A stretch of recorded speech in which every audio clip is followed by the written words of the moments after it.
If those are correct, it takes you to this particular place. So let's assume this is just our dashboard. So now I'll go back to my Visual Studio Code. Now this is just a user's array I've got here. So it's going to be a kind of a mini database we'll be using to experiment the user login flow. So first, I've got my form beside here. So you can see I've got a well-looking form and with some styles. Yeah. So this is just that.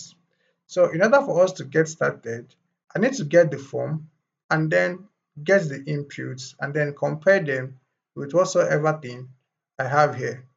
So let's get started.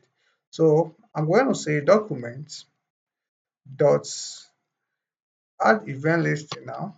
So the event listing I'm going to add is done content loaded. This way, take a callback function this way. Then we'll now get our form.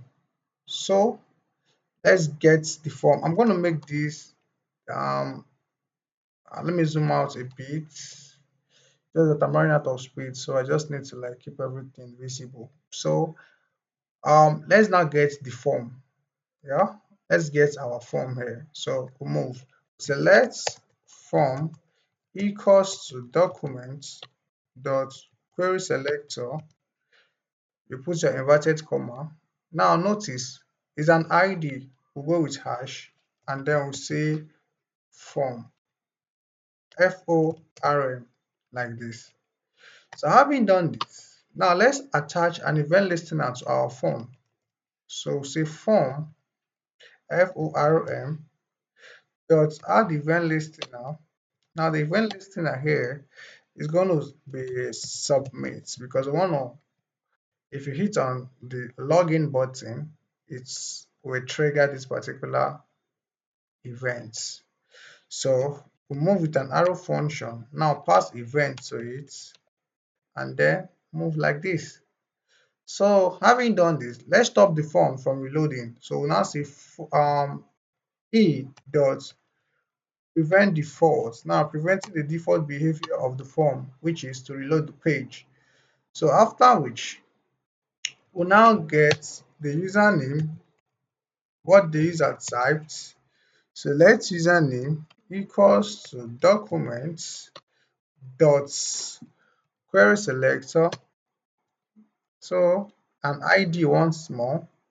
So his username, you can see the ID here, username. So we'll come down beside here and say username this way. So because we want to get the value, we'll pass value like this and end it with semicolon. So same thing with the password.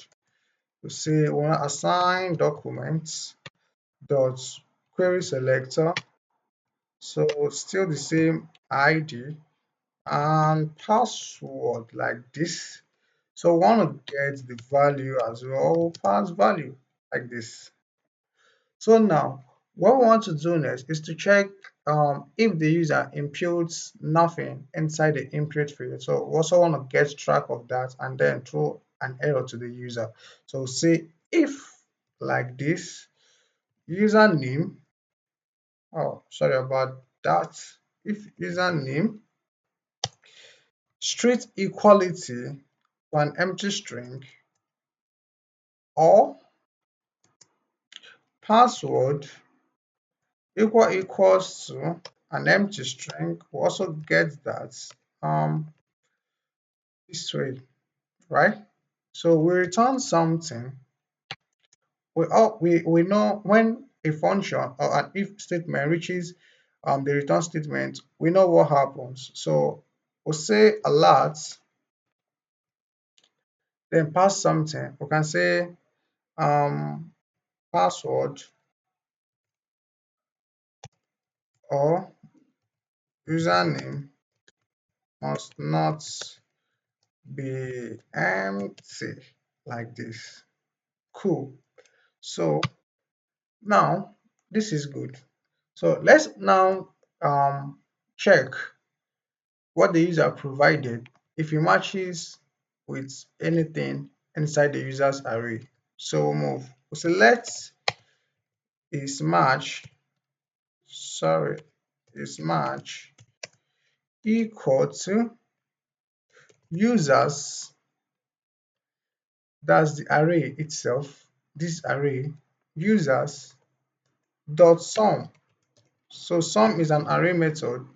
We pass user, take a function, we say user dot say username matches with what the user provides, which is what username this way, and user dot password matches with whatsoever the user provides, which is what password this way.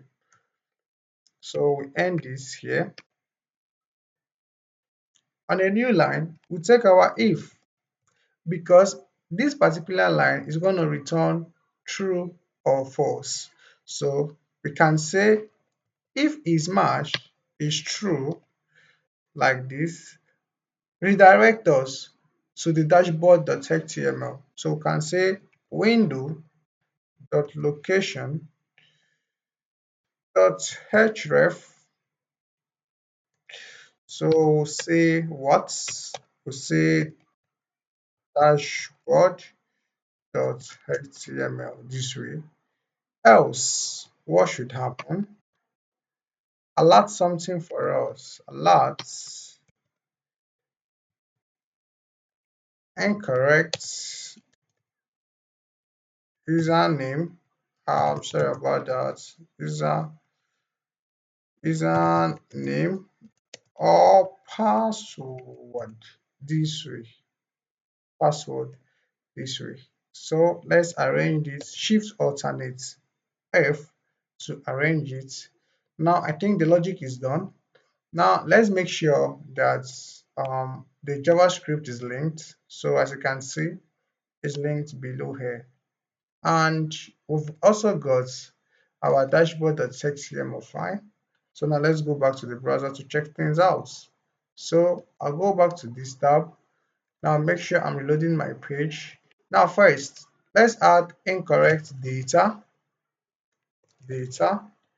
login. Wow, the form actually reloaded. Now let's go back to see what the problem is.